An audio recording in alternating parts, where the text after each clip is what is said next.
After 20 years, the Gorosei finally revealed their true demon god fruit forms. They are literal devils, turning the whole landscape into a scene straight out of hell. You thought Saturn was a big boy? Well, the rest of his buddies make Queso look like normal size. Get him out of here! You're done! Back in Marishwa, we get a deeper look at how the Gorosei managed to teleport half a world away instantly. Well, the same summoning circles we see in Egghead is present there under the Elders. Perhaps this is a shared power for the Gorosei through the blessing of Imusama. Or Saturn's fruit is linked to the other four as they are all Onis, which is how they can also communicate telepathically. This was Imu's last resort, as the events of Egghead are of catastrophic proportions for the government, because there are only 7 minutes left for Vegapunk's broadcast to begin. So these 5 guys need to deal with an entire Yonko crew, pacifistas, and now the giant warrior pirates from Elbaf within that time frame to even have a chance at saving their agenda. It's worse than the Sanji agenda 2 weeks ago when he got clapped by Fraud Zaru. Also, speaking of Kizaru, where is Fraud Zaru? Is he on the battlefield? Is he on his way to the labo phase? Maybe in the air? No way bro is still chilling on that shit for 2 chapters straight. But now, it is time Oda finally stops edging us on a chapter. There are no cliffhangers here because we see every single Gorosei's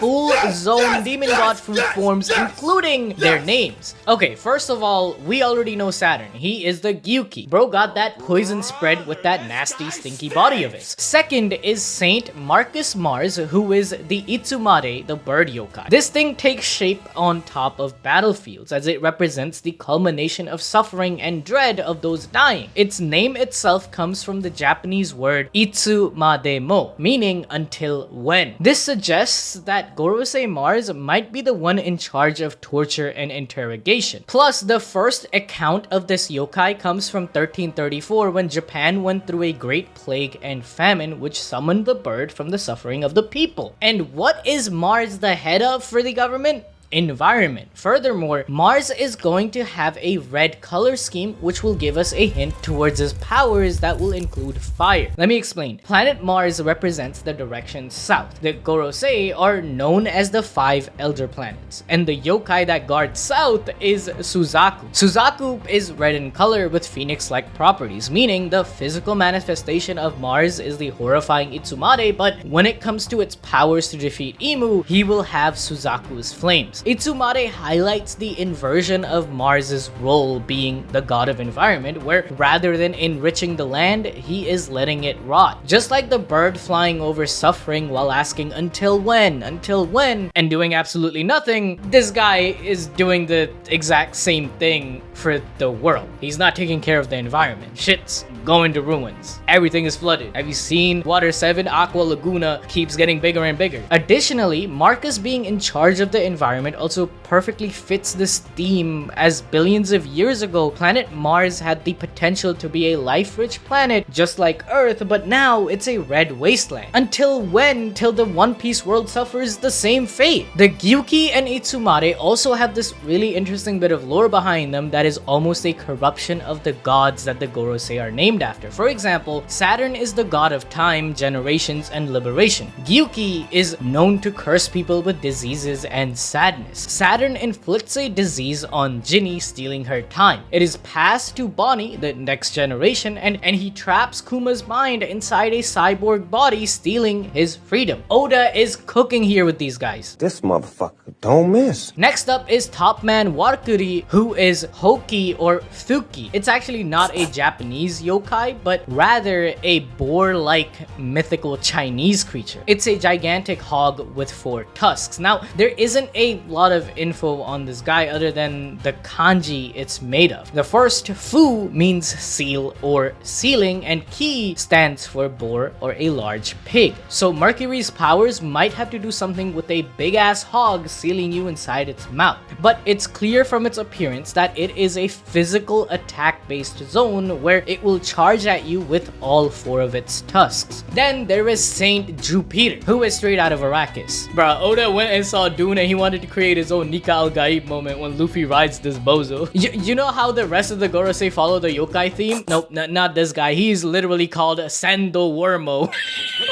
But seeing that he is inspired by Dune's makers, Jupiter will be burrowing down underground and attack you from places you never guessed. Plus, he also kind of looks like a carp, which could be a hint at a second form. Perhaps it will be jumping over mountains, not only burrowing inside, similar to like the carp myth. It could also follow the way of the sandworms, where it will use the land itself as its ocean to swim around it. In fact, the worms in Dune are heavily inspired by whales that swim in ocean, so this checks out. Finally, we have the baddest looking Gorosei, Gandhi himself, Saint Ethan Baron Venusjiro. This guy is unlike all the other elders because his demon god fruit is a skeleton horse. However, in his hybrid form, his real body is seen coming out through the skeleton like that of a centaur. Unlike the other Gorosei though, we actually see him fight, where he dashes towards one of the pacifistas and slices through them effortlessly. Similar to Brook, Venus has icy sword swings. His slashes actually freeze the pacifista's circuits and leave them useless. This not only showcases Venus's destructive power, but also the accuracy in his swordsmanship, as the Marines say that only the circuits are damaged, which is probably being done to save the precious weapons of the Marines, because these pacifistas don't come out for free. They cost money, and this man is in charge of finance. I like money. Through Brook's devil fruit, we also know that this ice ability could hint at the demon and hell theme for the Gorosei, where Brook is able to harness the chill of the underworld, and that is where his soul freeze comes from. If it is the case that Venus is using something like the chill of the underworld, then what better enemy could there be for Zoro to defeat and prove himself as the true king of hell? In fact, Zoro himself uses an underworld-based power this chapter as we move on to the climax of Zoro versus Frauducci. In the green corner, we have the vice captain of a Yonko crew, the man trained by Zapenta himself, Mihawk. With his 3-sword style, he brings fear to all minorities. Then, in the yellow and black corner, we have Spandam's Big, the one who lost to Gear 3, the man known as the expert in stall hockey. Frauducci lunges at Zoro and his attack actually does something. Oh my god, yo, he did something. It disarms one of Zoro's swords. But Lucci is still aware that he can't hang with the Drip King, so he uses a different tactic. Hey Zoro, don't you want to check out that insane hockey coming from all the way over in the middle of that island? It'll probably give you a better fight than me. But before Lucci's distraction no jutsu could be effective, Jinbei has arrived onto the battlefield with Zoro's strongest weapon, a call with Sanji. Sanji, realizing that Zoro still hasn't finished off Lucci, he badmouths him by saying that it's because Zoro is playing around with this kitty cat that everyone's lives are at risk. He is a burden. He should uninstall. He should go 01 IRL. Your life is nothing. You serve zero purpose. Zoro, overhearing the slander from Vivanji, he can't take it anymore. Instantly, he grabs onto his 3rd sword and uses a new attack called Kokoba Madaragari, or Huhuva Hell Stripe Hunt. Huhuva is actually one of the coldest hells in Buddhism, which links to the icy underworld inspired attack from Gorosei Venusjiro. And it also happens that this Gorosei, what is he holding in his hand? It's a sword, and it looks like one of the Sandai Katetsus. So I think it's safe to say that Zoro will be fighting Venus in Egghead. That's his real opponent, because Frauducci didn't even need the bandana. Bring the stretcher, bro. He's done. However, another enemy who is on their way to Zoro and the rest of the gang is Mars with his flight. But Sanji warns the crew on the lava face to forget about him and Luffy and to just run away. This is possibly hinting at another separation of the crew where Zoro, Luffy, Sanji, and maybe even Jinbei will stay behind and deal with the threats. Meanwhile, the rest will bring Vegapunk satellites and Bonnie safely to Elbaf. And you know, if half the crew do go to Elbaf, the other half, maybe they'll go to Moon. Holy shit, Moon Gang's still alive! Oh shit. Here we go again. Alright, jokes aside, if you're actually wondering like how the rest of the crew will get out of Egghead, then that's where the giant robot will come into play. This is a Chekhov's gun Oda has been saving up for something special. Luffy has been on Gear 5 mode for quite some time now, and as things stand, fighting all of the Gorosei will take up the entire 10 minutes. 10 minutes worth of Gear 5 haki emanating towards the robot might be enough for it to fully awaken and aid the Straw Hats. If this happens, then the matchup will include Sanji fighting Mars, as he too can fly using Moonwalk, and if Mars does have fire powers, then it's a matchup made in hell. Furthermore, if Jinbei stays behind as well, then he will contend with the giant sandworm that can swim on land. And what is one of the 3 ways of killing sandworms in Dune? Well, it's to drown them in water, as that's poison to them. So a fishman dealing with this creature fits perfectly in. Finally, what about Warcury, the boar demon? Well, Warcury is oddly missing. It's possible that as a giant boar,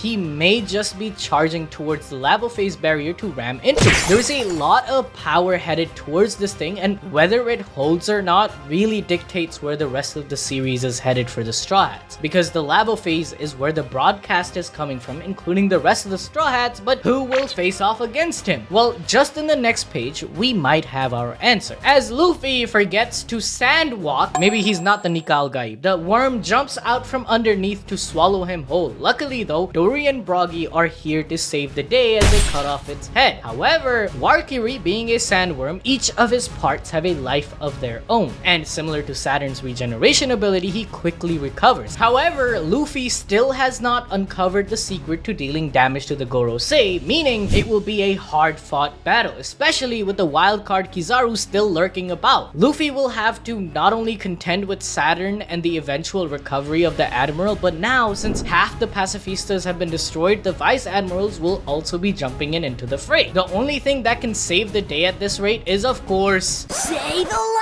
line, Bart! Monkey Deadbeat Dragon is coming to Egghead. Who else do you think can hang with the Gorosei? If you want to watch another video where we go deeper into Imu-sama and what happened in the 5,000 year history of One Piece, then you will watch this one on your screen. Come on, Sid, that's enough now. We'll get you the help you need.